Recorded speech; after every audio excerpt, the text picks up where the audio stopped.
On March 24th, 2022, the Halo TV show began, and immediately from the first episode, many fans hated it. They hated how it wasn't canon, they hated the changes made to establish characters, and they very much hated Master Chief taking off his helmet. Put simply, fans hated that it was different. However, not all fans hated the show for being different, because I myself, a lifelong Halo fan, loved the show because it was different. Ever since my older sister introduced me to Halo Combat Evolved when I was a young child, I have been a fan of this series ever since. I got an Xbox specifically to play the Halo games, and Halo was the main reason why I continued to buy every new Xbox. Though now with Halo being on PC and me now having a beast of a gaming PC, the Xbox Series X might be the last Xbox console I ever buy.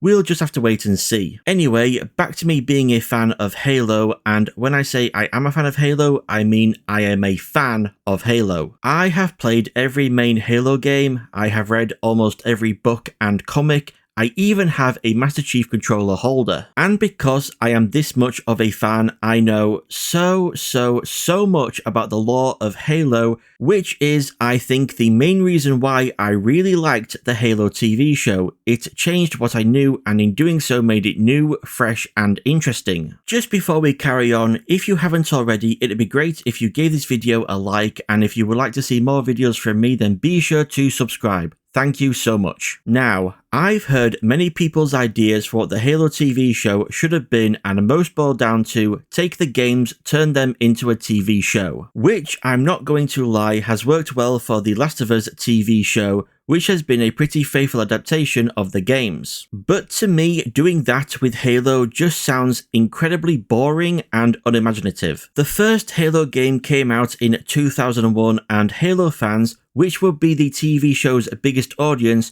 know the plot of that game like the back of their hand. So I ask, what would be the point in adapting something so well known and is still to this day easily accessible in its original incarnation? The same goes to the people who say don't just adapt the first game on its own, but include the extra side stuff included in the game's book adaptation, Halo the Flood, as well. That book came out in 2003. It's just as old as the first game and just as well known alongside Halo the Fall of Reach, Halo First Strike, and Halo Ghosts of Onyx, which make up the original series of Halo novels. Adapting the first game to me is on the same level as all the live-action Disney remakes we've gotten. Pretty pointless, boring, why even bother when the original still exists? And with how much people hated the show we got for being different, I imagine there would have been the same kind of hate for if the show was trying to be a faithful adaptation of the first game, but change things up to subvert expectations. Kinda like how The Last of Us TV show changed up how the infection works by getting rid of spores,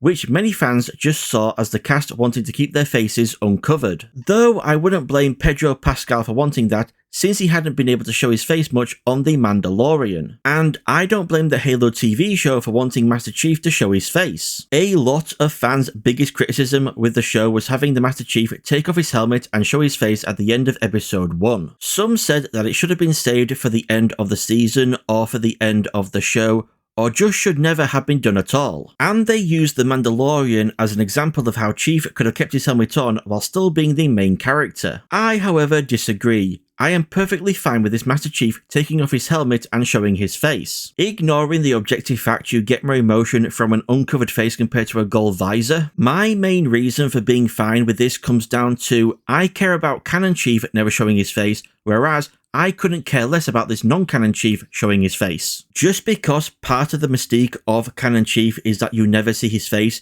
which can allow you to project yourself onto the character easier, which in my opinion has never actually made sense as an excuse since the Master Chief isn't also a silent protagonist, which I think is also a requirement along with being faceless for if you want players to project themselves onto the character, but I digress. Just because not seeing his face is Canon Chief's thing doesn't automatically mean it has to be non-canon Chief's thing as well. These two Chiefs are not the same because the universes which they are in are not the same. The show is set in the Silver timeline as opposed to the games, which are in what I like to call the Blue timeline, since Canon Chief is part of Blue Team and non-canon Chief is part of Silver Team. Just think of the Silver timeline as being a separate universe in the Halo multiverse.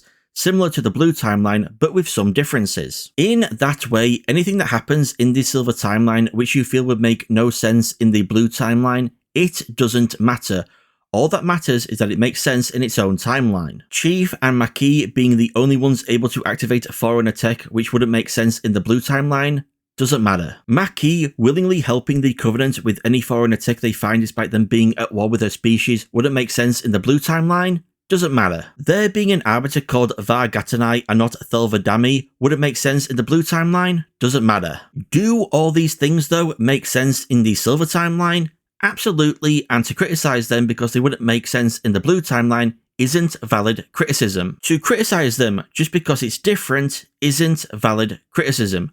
Different doesn't always equal bad. And to me, the Halo TV show being so different to the games made it all the more interesting. I was interested to know why it was only Chief and Maki who could activate Forerunner tech and not every human like in the blue timeline. I was interested to know about the changes made to Halsey and the Spartan 2 program with the Spartans being lied to and having their memories suppressed, which is a very big change from blue timeline Halsey making sure the kidnapped kids knew the truth about why they were kidnapped. I was interested to see how similar or different the Flood was going to be compared to the blue timeline Flood, and how they were connected to this mysterious woman. The show was telling the story of Halo but with a new yet familiar plot. Like how the movie Oh Brother Where Art Thou is an adaptation of the Odyssey, where a man is trying to reach his wife before she remarries.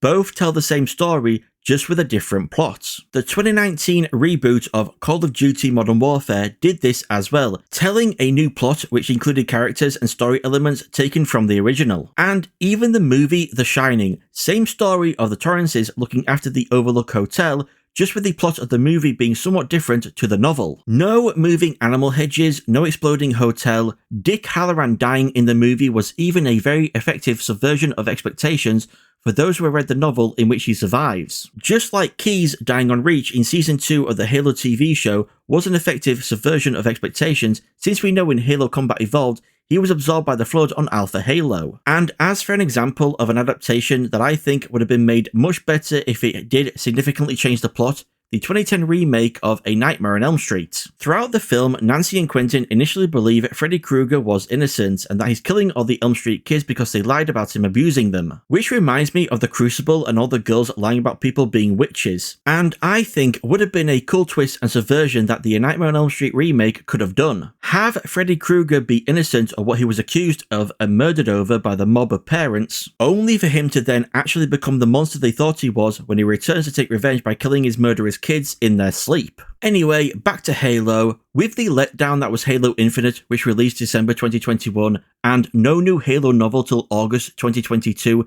the Halo TV show was a breath of fresh air for me. And as I've said, I know a lot of Halo lore, so to have the TV show adapt that lore into something new and surprising, I loved it. I didn't want it to end, I wanted more. Unfortunately, however, the show did end when it was cancelled after just 2 seasons, with its last episode airing on March 21st, 2024. While many celebrated the cancellation due to the dislike of the show, I however still hold out hope it might someday return. I want to find out more about this timeline's version of the Halo ring, the Flood, what will happen to Halsey and Miranda, what will happen to Chief and Maki, is Kai still alive? And if the TV show never gets a new season, I wouldn't mind if the Silver Timeline continued in books or comics or even an animation, similar to what happened with Firefly. I just miss the show. I miss having something which challenged my knowledge and expectations of Halo. I miss being this interested in Halo for the first time in a long time. Thank you all, everyone, for watching. If you enjoyed the video, and I hope you did, give it a like to let me know.